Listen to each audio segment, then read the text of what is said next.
புரட்டாசி சனிக்கிழமை விரதம் திருப்பதி ஏழுமலையானை வழிபடுவதற்கு மிகவும் உகந்த நாளாக கருதப்படுகிறது.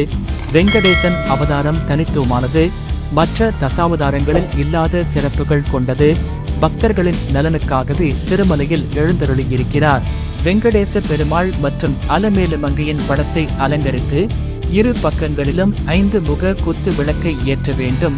ராகு காலம், யமகண்டம் போன்ற தினக்கிரக காலங்களை தவிர்த்து நல்ல நேரத்தில் மாவிளக்கேற்ற வேண்டும். அரிசி மாவு, வெல்லம், இளநீர், பஞ்சு, நெய் போன்றவற்றை பயன்படுத்தி மாவிளக்கு தயாரிக்க வேண்டும். மாவிளக்கை ஏற்றி பூஜை செய்து ஆரத்தி காட்ட வேண்டும். தேங்காய் துருவி மாவில் கலந்து பிரசாதமாக வழங்கலாம்.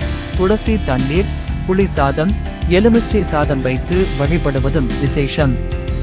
புரட்டாசி 3ஆம் சனிக்கிழமை விரதம் மேற்கொண்டால் குலதெய்வத்தின் அருள் கிடைக்கும், செல்வம் பெருகும், துன்பங்கள் விலகி நன்மைகள் உண்டாகும்.